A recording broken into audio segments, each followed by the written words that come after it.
So Ravi గారు web సిరీస్లు సినిమాలు they've kept you busy for a long time. మీరు ఒక సుపరిచిత రిలయబుల్ ఫేస్ సినిమా తెరపై. సో మీ ఎక్స్పీరియన్స్ ఎలా ఉంది in this kind of a role?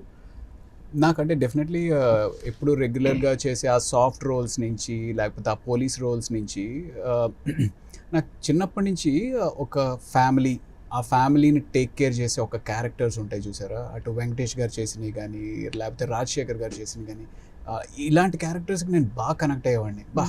ఈ క్యారెక్టర్ మొత్తం ఫ్యామిలీ లోడ్నంతా భుజాల మీద తీసుకుని ఒక ఐడెంటిటీ ఆ కుటుంబానికి అవుతుంది అనే కథలు ఏవైతే ఉంటాయో వాటికి నాకు బాగా నచ్చేవన్నమాట. సో ఈ క్యారెక్టర్, నేను చేసిన క్యారెక్టర్ శ్రీను ఏదైతే ఉందో, మిగతా ఇద్దరు బ్రదర్స్ ఎవరైతే తప్పు దారిలో పోతున్నారో అలాంటి పరిస్థితులు ఈ క్యారెక్టర్ లోడ్ తీసుకుంది అనగానే నాకు అసలు విపరీతంగా నచ్చింది. దాంట్లో దాని న్యూయాన్సెస్లో ఏమేమి ఉంటాయి, అది ఏ రకంగా ప్రజెంట్ అవుతుంది స్క్రీన్ మీద అనేది కూడా నేను ఆలోచించలేదు అనమాట.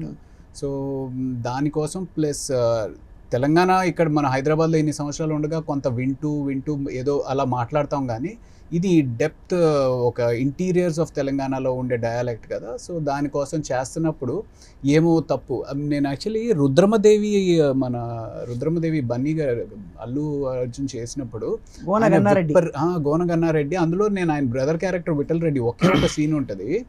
అయితే నేను బన్నీని చూశాను అనమాట, ఎంత ప్రాక్టీస్ చేసేవారంటే to get that naturality on the screen. So అలాగా మేము కూడా దీనికి చేస్తున్నప్పుడు నేను చాలా పర్టికులర్గా ఉన్నాను. నేను యాక్చువల్లీ ఒక 10-15 రోజులు డబ్బింగ్ చెప్పుంటా.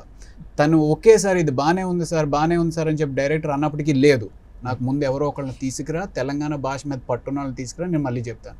అలాగా పట్టు చెప్పాం అనమాట. సో చాలా పెద్ద ఛాలెంజ్ భాష. ఒక డైలాగ్ అలా అంటే డైలాగ్స్ ఇప్పుడు కావాలంటే మీకు నేను స్క్రిప్ట్ ఇస్తాను, మీరు యాస మార్చి స్క్రిప్ట్ ఇస్తే నూటికి 100% ఆంధ్ర భాషలో మాట్లాడతారు ఆయన ప్రకాష్ గారు. వాళ్ళకి ఇలా వస్తుందని అనుకోలేదండి అని ఆ భాషలో. అక్కడి నుంచి ఇప్పుడు షిఫ్ట్ తెలంగాణ అంటే ఇట్స్ ఛాలెంజ్ కదా రవి గారు. సో ఏమన్నా మాకు మీరు కూడా రాకీ గారు, రాకీ అయితే చెప్తాడు అన్ని బీప్సే ఉంటాయి. అదే అది అడగబోతున్నాను నెక్స్ట్. రాగానే అడగడం ఎందుకని అడగలే. మంచిగా ముందు స్వీట్ తోటి స్టార్ట్ చేసి తర్వాత హాట్ కోసం. అంటే నేను ఇప్పుడు ఏమిరా బన్నీ గారు చెప్పారు కదా, నేను అదే మన ఆ సినిమాలో తెలుగు భాషలో అంటోండి, ఆడా ఉంటా ఈడ ఉంటా అని. అలా బూతుల్లోనే ఉంటావు లేదు, బూతులు అంటే ఇప్పుడు అది ఆ క్యారెక్టర్ కి కావాలి. ఇప్పుడు సాఫ్ట్వేర్ ఇంజనీర్ కాదు ఆయన. Actually if you think of it, murders తిట్టుకుంటారని ఎక్కడ మనకి హిస్టరీలో ఎక్కడ అంటే వాళ్ళు అలా భాష వాడతారని చెప్పి చాలా మంచి భాష వాడే వాళ్ళు కూడా ఉంటారు. ఐ థింక్ ఈ క్యారెక్టర్ కి పర్సనాలిటీకి రిక్వైర్మెంట్. చాలా మంది మర్డర్స్ మనకి విన్నది క్రిమినల్స్ చాలా మంచిగా స్పీక్ నైస్లీ. ఇప్పుడు ముద్దుసిన ఇంటర్వ్యూ చూసుంటారు, ఆ రోజుల్లో వచ్చింది బావకళ్ళలో ఆనంద్, ఎంత మంచిగా చెప్తారు అది. So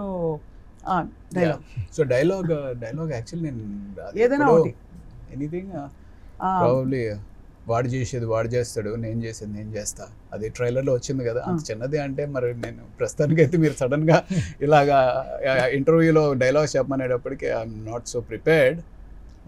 but I mean it must have been a challenge. మీ ఎట్లా మీరు ఆథెంటిసిటీ మెయింటైన్ చేయడానికి? శ్యామల, నీకు డైలాగులు తక్కువ, నేను పరిగెట్టావు కదా ఎక్కువ నాతో ఫిజికల్ వర్క్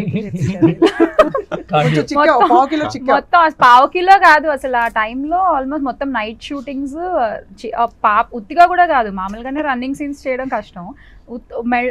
ఒక పాపను ఎత్తుకుని పరిగెత్తడము, మళ్ళీ అసలు ఆ పొలాల్లో అన్ఈవెన్ ల్యాండ్స్ మీద అలా పరిగెడుతూ, అసలు ఏంటో. చిన్న పిల్ల చేత మదర్ క్యారెక్టర్ వేస్తారా మీరు? అక్క మీకు ప్రేమతో చిన్నపిల్ల అంటే అదే మరి అంతే. No, but this project is very special because it's my first web series, first OTT launch. Ante you look very good. It's Kobali. Chala chira, that very earthy rustic kind of. Chala family scenes ఉన్నాయి, family scenes అని edit చేశారు. Actually I don't understand అంటే project చేయడం కూడా అంటే జనాలు పాపం poster చూసి they are thinking that it's whole and soul action అనుకుంటున్నారు, కానీ that all action comes from the pain. అంటే ఒక బాధలోంచి వస్తున్నటువంటి కోపం నుంచి వచ్చిన యాక్షన్ వాళ్ళు చూసేది. బట్ ఒక ఫ్యామిలీలో వెన్ పీపుల్ ఆర్ దేర్, ఒక 5-6 ఉన్నప్పుడు ఒక్కళ్ళు తప్పు చేస్తే how it will effect the entire family. ఆ ఫ్యామిలీ తీసుకోవాల్సిన కాన్సిక్వెన్సెస్ ఏంటి, so all this thing. And అందులో ఆ పెయిన్ ఒక బ్యూటిఫుల్, ఒక హస్బెండ్కి వైఫ్ పాప దూరం అయిపోవడం, ఒక హస్బెండ్ చచ్చిపోవడం, ఆ ప్రాసెస్లో ఒక తల్లి తండ్రి చచ్చిపోవడం, total collective family has been మొత్తం డివాస్ట్ అయిపోతుంది. Right. So that pain Revanth carried it so well. So నిజంగా కానీ వెబ్ సిరీస్లో ఒక బ్యూటిఫుల్ ఇదేంటంటే రవి గారు ప్రాబబ్లీ యుల్ రిలేట్, కమర్షియల్ సినిమాలో ఉండే small time on screen roles కంటే కూడా ఇక్కడ మీ యాక్టింగ్కి దానికి ఇంకొంచెం వాస్ట్ క్యాన్వాస్ దొరుకుతుంది కదా. ఎగ్జాక్ట్లీ. Mm.